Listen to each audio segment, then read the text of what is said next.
Good morning, trippers, and welcome to our next adventure.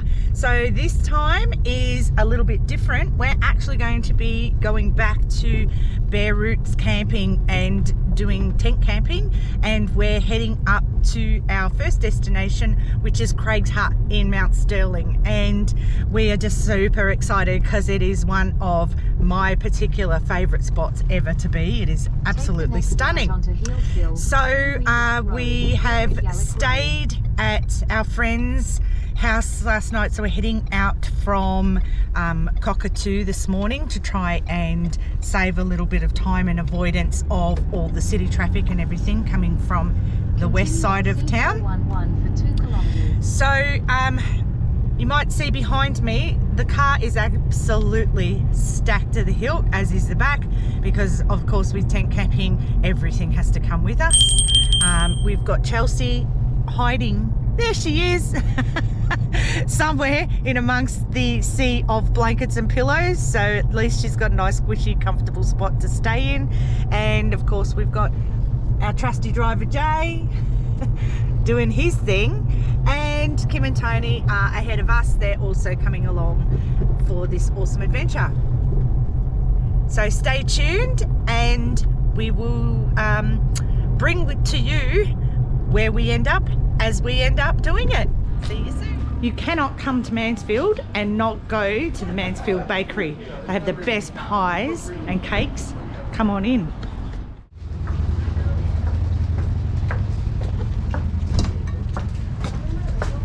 Whoops. Oh, What are they? they still have them. The gluten-free citrus tarts. They're delicious. Yes. So we'll grab a seat, table, yeah? Thai chicken. Chicken, mushroom, bacon. Oh, so nice. Baked cheese, right? We have made the turn off, heading up to the Mount Sterling mountain.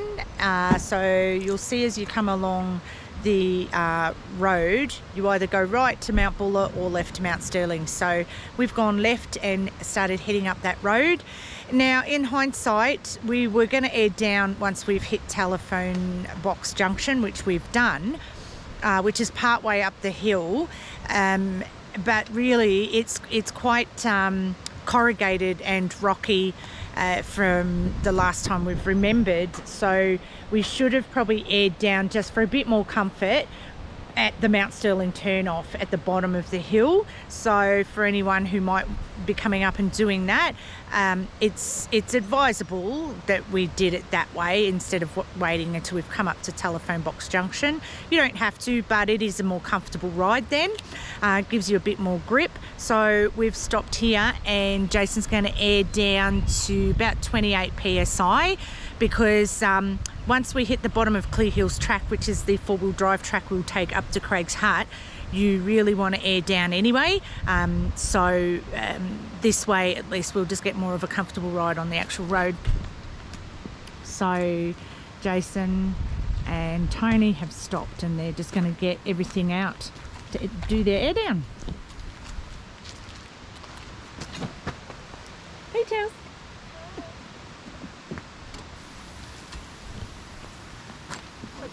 It's beautiful. What absolute gorgeous weather.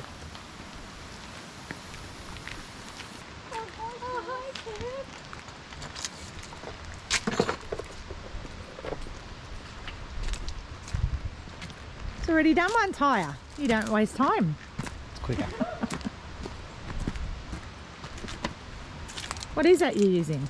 Screwdriver. Oh. Oh, easy peasy. It is quicker, isn't it? Just gotta keep checking it, that's all.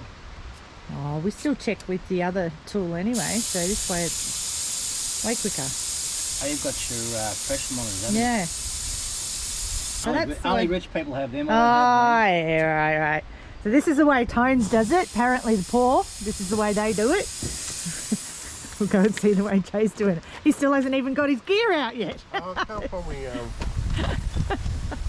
Well, while he's fluffing around there, I'll just come and point out telephone box junction here on Mount Sterling.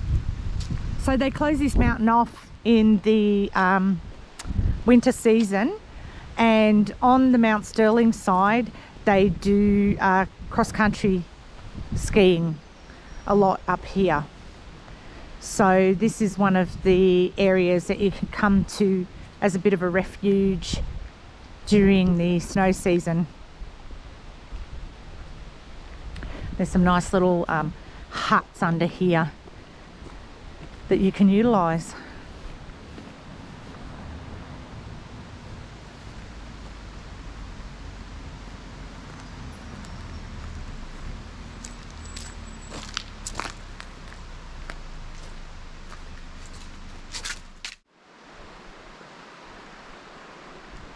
Cute little village here. It's a cafe. Don't know if that operates during this weather or not. Ski hire, ski school, and there's the turn off. So when we get to this section and continue on, we'll be heading left towards Craig's Hut. You can obviously get to Mount Buller from this section, but it is more of a four-wheel drive track from this way, as opposed to staying on the main road before you turned off and heading up to Mount Buller the other way.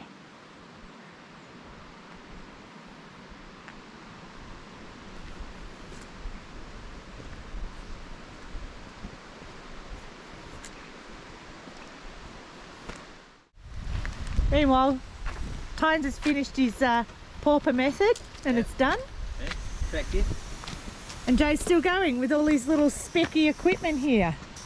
Where's the ARB deflator? Don't know. And did you check in the middle? I can't get to the middle. Right, well it's probably there. Well, you could have just borrowed Tynes' paw method apparently of screwdriver. Have you showed him your great packing in the back seat? Just a little bit of a squeeze through the back. Native. What's native Oh. over there? A native cranky saltry. What is that? I've heard about these. They're called the teenagers. wayward teenager. Yeah, Yes, exactly. correct. Oh, this Have just a- looks to make oh, contact, look. move away. Oh, Pop it curled back. oh, Vicious. oh. She's. It's a rare sighting. It is a rare sighting. It nearly smiled. Oh, look, it's out. moving. Oh, it moved. It's a small moment thought they're of nocturnal. waking. No, I was not nocturnal. Yeah. They're carnivores too, so watch out. Oh, they are, actually, you're right. You're right. Actually, I'm going to try and open this door without everything falling out. Let's see the scariness of what's behind here. Oh. Oh, it didn't fall out. Okay. So, in amongst all that, Chelsea does reside. Oh. And just shut it. Move away. Move away. It's moving. Oh, Wow. hey. Hi. Hey guys. Hi. Ready? See, they're vicious. You didn't provoke them. You're supposed to not provoke the wildlife. Hey! I'm not wildlife, guys. How are we going here? Slow boat to China? I'm doing the fronts at the moment.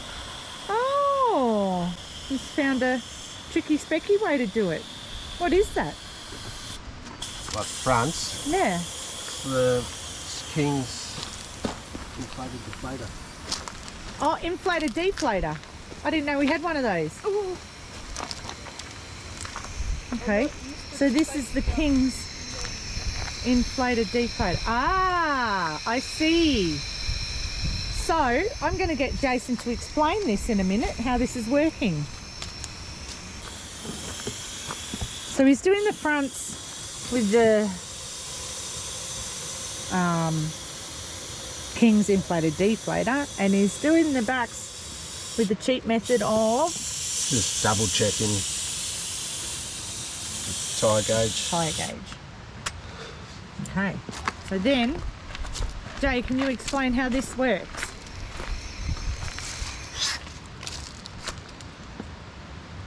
Yep, so just one to each wheel. I've altered it so I've got taps there, and then I can just use the tap to release, and both are going to be at the same pressures. All right, okay, so now you said you've altered it. It doesn't come like that? No, these two taps don't come like that. So this way I can turn that off. Right. And I can take one off without losing all the air. Right, because there was a problem with the design, with the way it originally came out without those taps. What would it do? Sacrifice one or something? Yeah, I would let one down. Right, which is obviously defeats the purpose of why you're getting this multi-tool to do them both together. And then he's just finishing it off with the tyre gauge to check. And it's done.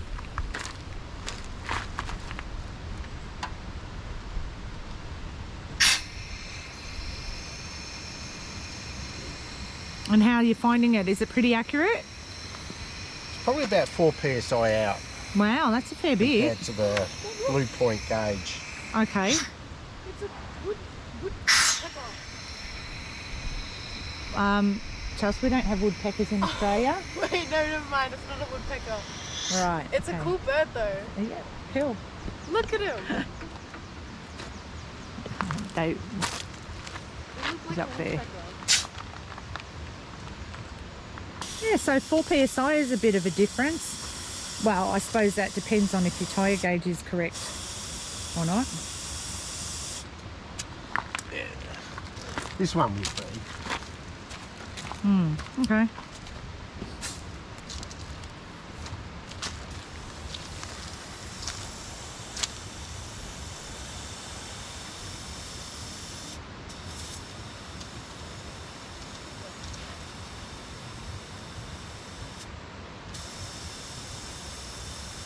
Well, I guess it, you know, at least it gives you an option of being able to do 2 at once Yeah, without too much relative You want it messing on around. 28, just take it down to 24 and you're pretty much right. Yeah. Okay. Well, there's another method.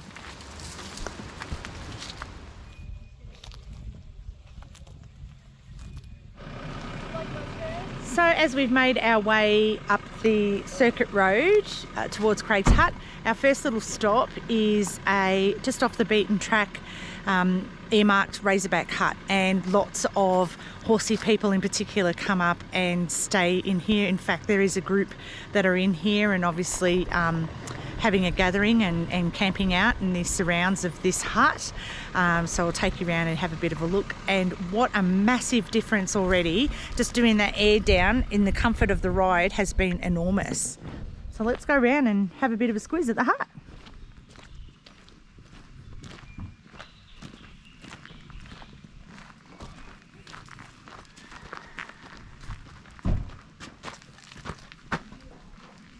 In case there's a snake in there, that's all. I want you to go first. Thanks. Cheers for that.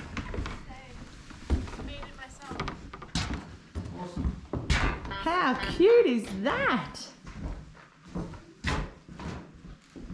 Love these huts. This one's even got running water.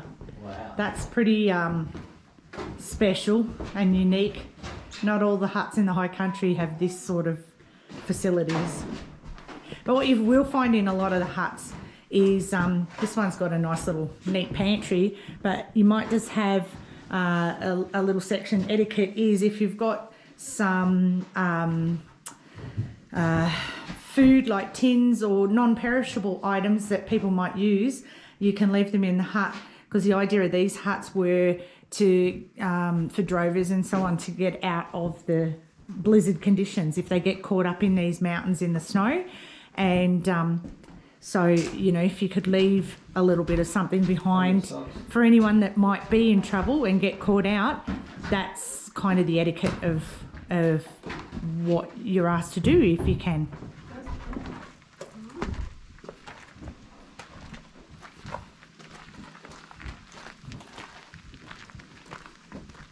And this one, I think that's locked up. I think they might use that one actually for the horse place as bunks or that. I think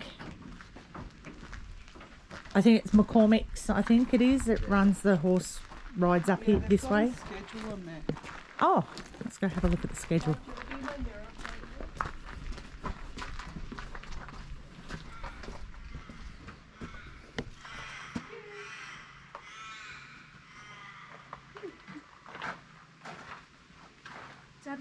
Oh yeah, okay.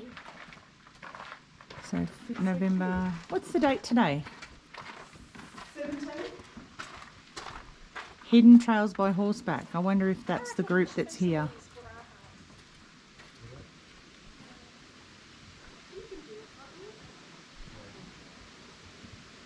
Right, okay. So they don't actually, I'm just reading that there.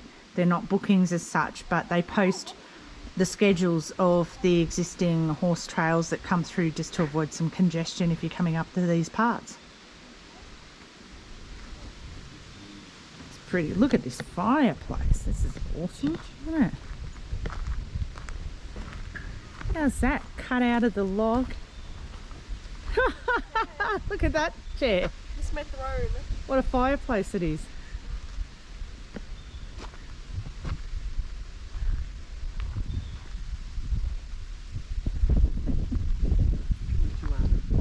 Stop.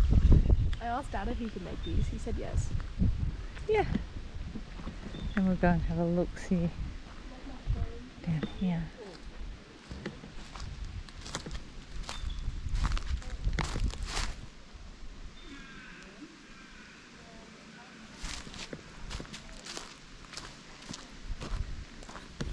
So there's a big group down here.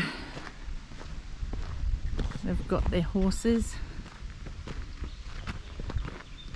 And over there.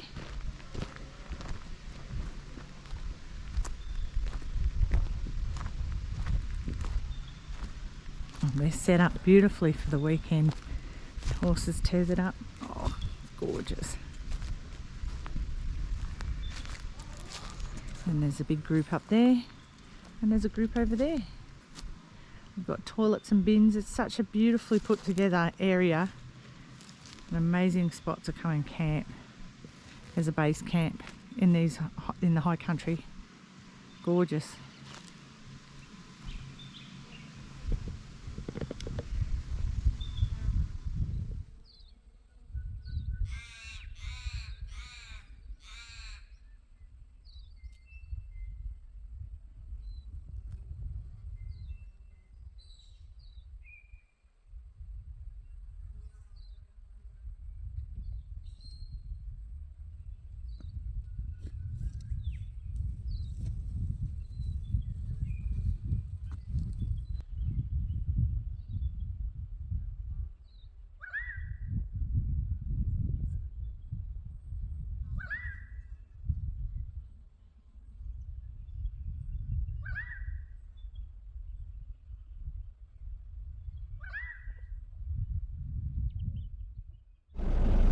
Okay, so we're at the base to Clear Hills track, which is the four-wheel drive track up to Craig's Hut that leads off Circuit Road, and we've just pulled over. We'll engage into four-wheel low and just take it nice and slow up the track, and we'll show you where we get there.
Just back up if you can. There's a car coming.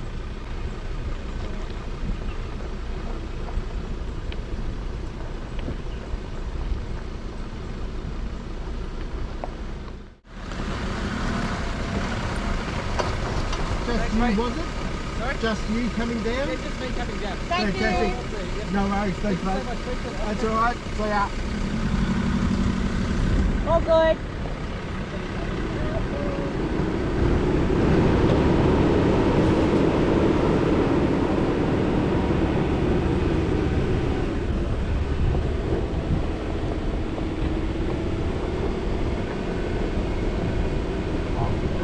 I know.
So that was the climb up to Craig's Hut. The road was in excellent condition. It's been filled and really graded. So in the dry condition like this, you probably could have done it in four-wheel high. That last section was quite steep. As you saw, it just meant that we didn't have to overwork the car. It just went nice and steady and slow. So we'll take you up now and have a look at the gorgeous Craig's Hut. Well, we come to the magnificence. And that's the Indian Head right behind it. Right. is gorgeous. Oh.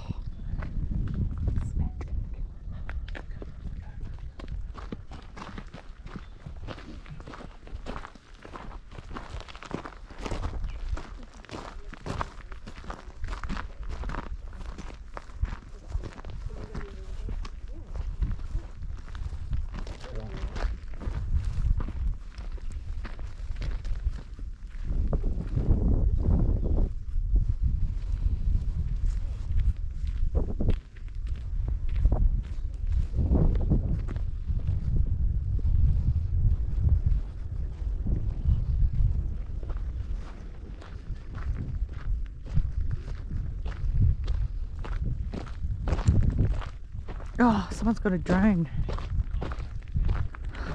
Oh, yeah.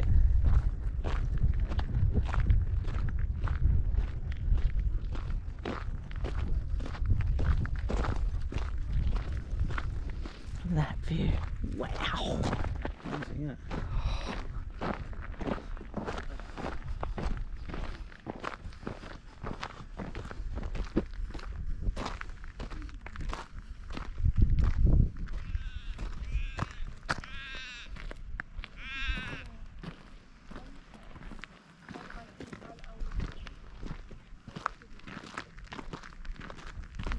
Heaps of people.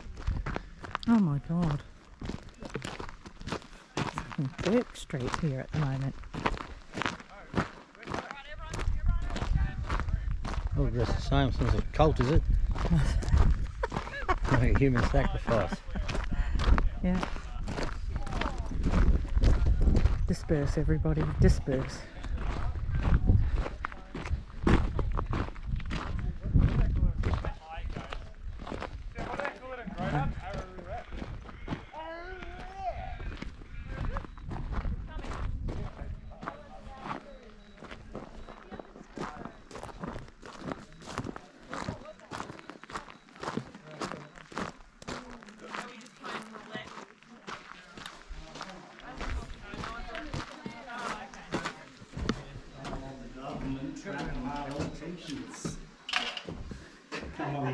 Hello. Hello.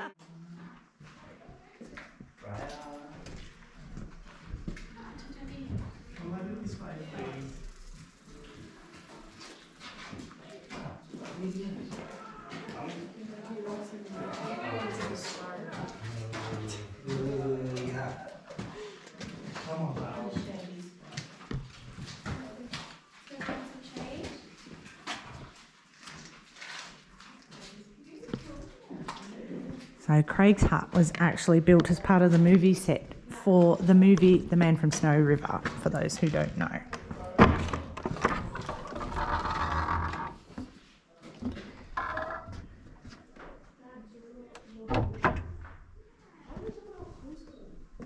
You've got the spectacular Indian Head mountain range just over there.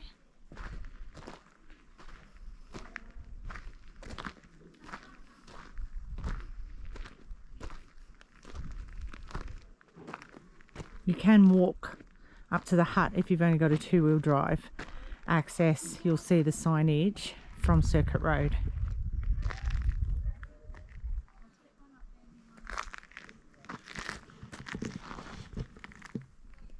And this hut, my friends, is my happy place.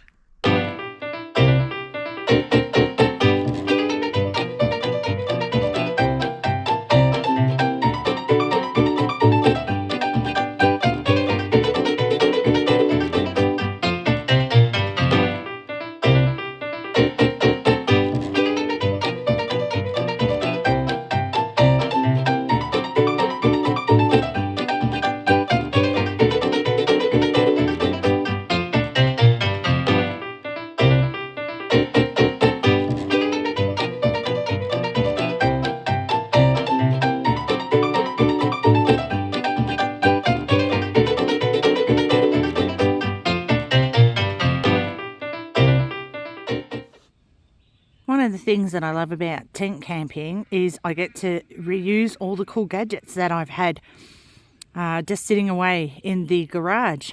So this is our Eco Billy, otherwise called a Cali Kettle, I think is another name for them. And this is pretty much our kettle and how we boil our water. It's a really awesome product. In there, you pop your water in. It holds 1.5 litres, this does. And it's designed to be able to boil the kettle really quickly with very little kindling. So I've just got a firelighter there to give myself a head start. You just light it up, pop your kettle over, and then just use simple little bits of kindling.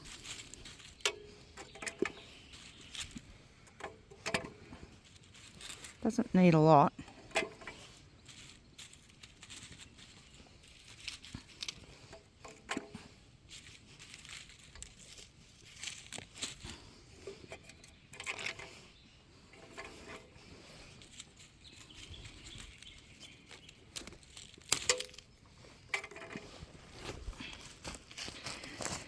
And then it's got the holes down the bottom to breathe, and then it'll just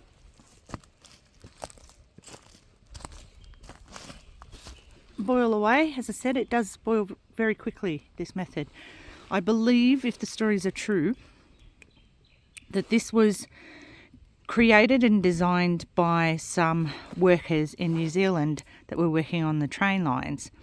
And there was very scarce material around, and when they wanted to have their smokers and cuppers, they wanted to try and find a way to be able to boil the water easily and quickly. And that's when they came up with this design. So definitely one that I recommend if you don't have any other method to boil your water. So another cool gadget that we use when we go camping, especially tent camping, is our onboard water. And there's a 20 litre water container that's permanently mounted up there behind the fridge, and the hose runs into the back corner here. So Jason will demonstrate. Just disconnect it.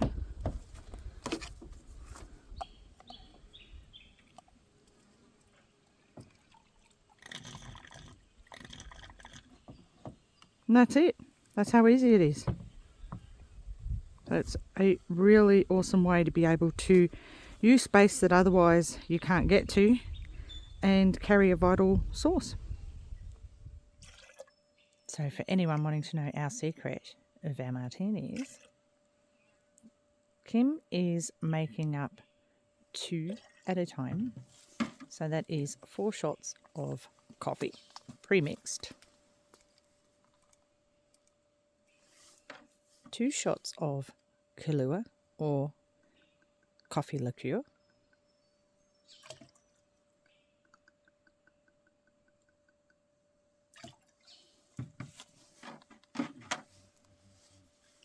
2 shots of vodka.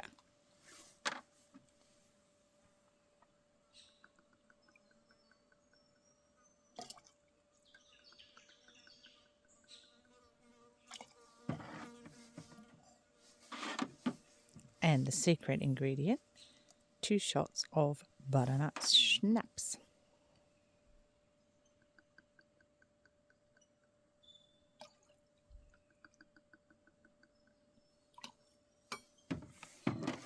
Some ice cubes, absolutely essential.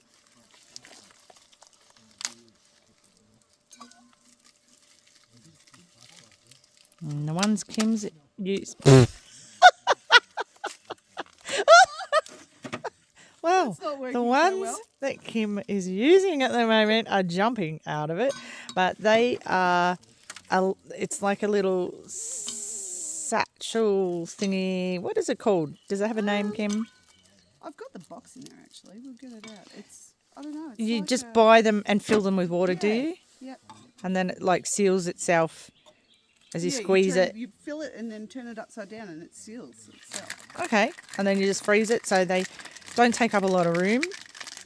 and freeze well, except pop extremely well. So now you give that mix a really super good shake.